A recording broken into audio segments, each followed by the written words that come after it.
Hi, I'm Pip Partridge, and we're in Westerfield in Suffolk, looking at our farm. And it's a beautiful day in September, just about into October. So tell us a little bit, Pip, about what you've been doing, what cultivation you're using, and why. Well, we're currently coming away from our sort of traditional system of using a one-pass machine such as a sumo and a cultivator drill to going to a no-till or a conservation ag system for many reasons, but soil health is the main one.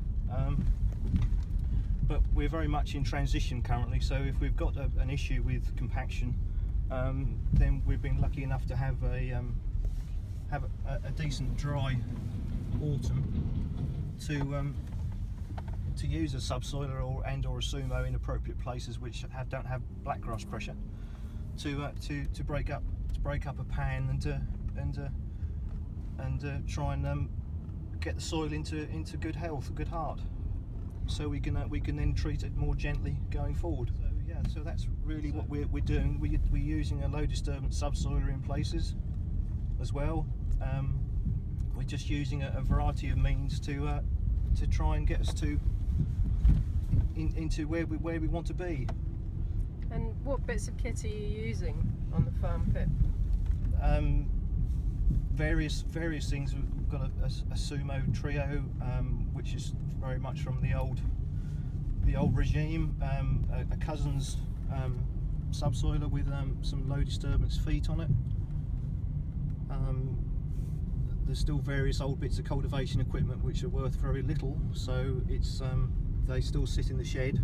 We've got a job going on at the moment through the farm, or it will be starting very shortly, where we've got a cable route coming for an offshore wind farm, so that'll need a little bit of levelling out. So we didn't want to get rid of everything, but our main tool, I suppose, is the crosslot no-till drill, a Prime West chassis with crosslot openers, which we're finding very good. Really.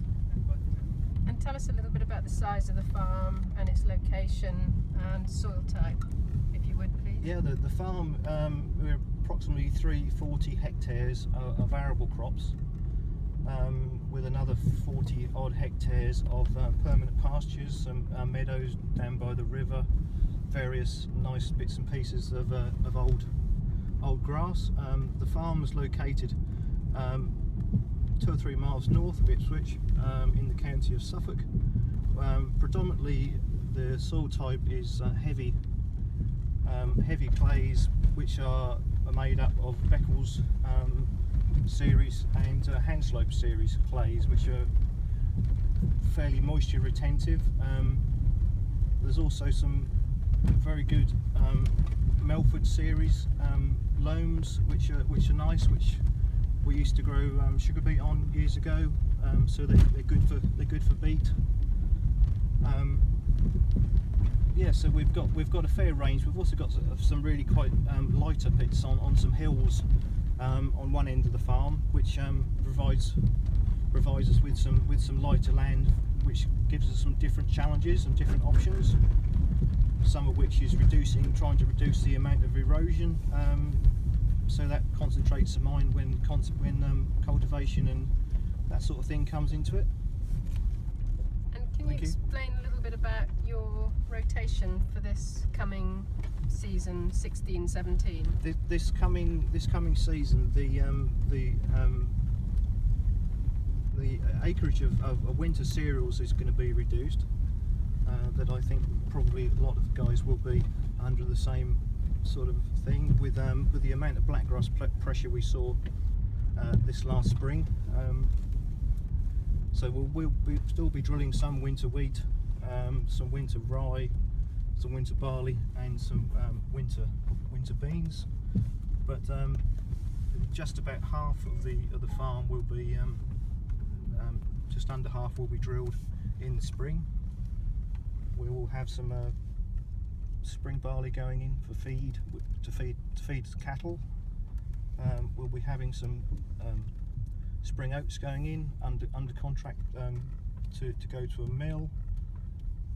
Some Sawyer going in, which will be a first for us.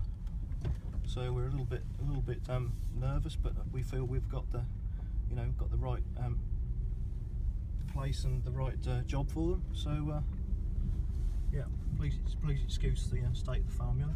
Still very much in a but and where are we now? Which farm is this? This is Cockfield Hall, where my father moved to in 1953.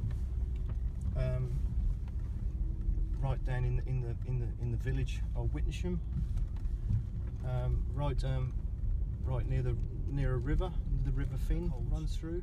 And tell us a little bit more about your decision to plant Sawyer this coming spring. It's really not being brave enough at the moment to grow rape, oilseed rape.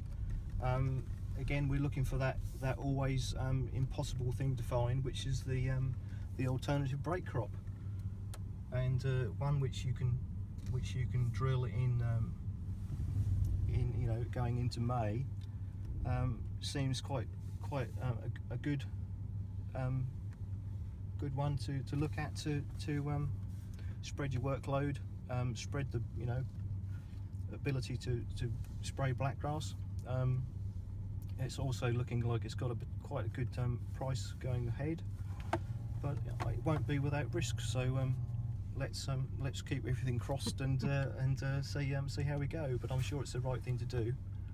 The market for it it looks to be improving. There's a call for homegrown protein that is guaranteed GM free. So why not get on the bandwagon and have a go. You've got to speculate to accumulate, as they say. So yeah. Let's not sit back and think about it any longer. BASF. We create chemistry.